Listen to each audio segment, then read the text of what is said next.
So, si cheesy linamnam ang pork menudo. Ingredients, tomato sauce, tomato paste, oyster sauce, liver spread, garlic, onion, potato, carrots, bell pepper, hotdog, seasonings, soy sauce, black pepper, and garlic powder. Sa mainit na mantika, iprito yung carrots at saka patatas.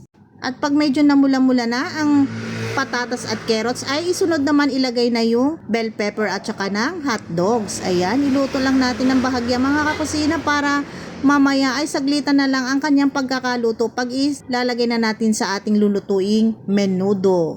Sa pinagprituhan, doon ko na rin isinalang itong atay na minarinate ko kanina ng soy sauce at saka black pepper and garlic powder with calamansi juice. Saglitan lang pagkakaprito nito mga kakusina. Ayan, pagkalagay mo at halu-haluin lang mga 1 minute ay ahunin na.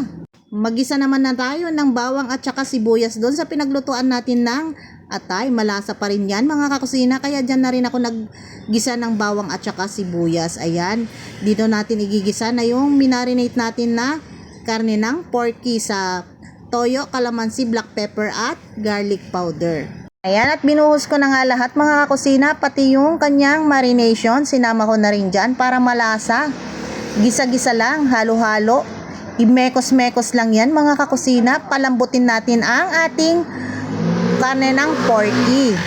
Ayan, linagay ko na nga rin pala dito mga kakusina yung oyster sauce para masama na sa paggisa at saka yung tomato paste. Ayan, halo lang ng halo.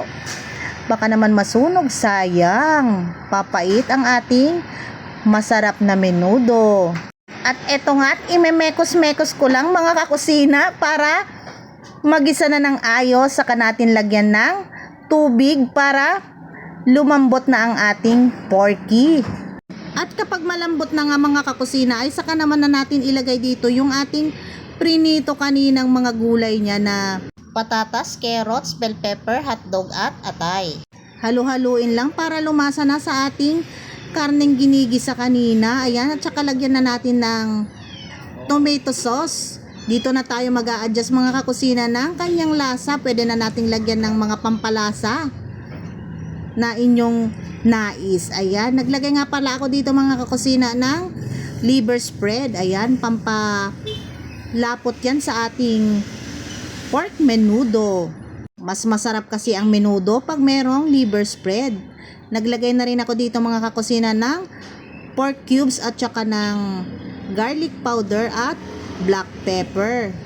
Tansyometer lang ang paglalagay ko mga kakusina. Ina-adjust ko lang yung kanyang lasa dahil maglalagay pa tayo mamaya ng cheese. At eto na nga, para mabalance ang kanyang lasa ay naglagay na rin ako dito ng asukal. Pambabalance ng lasa yan mga kakusina. Sa mga hindi gumagamit ng MSG, pwede na ang asukal ang ilagay para mabalance ang kanyang lasa at mapalinamnam natin ang ating lutuin.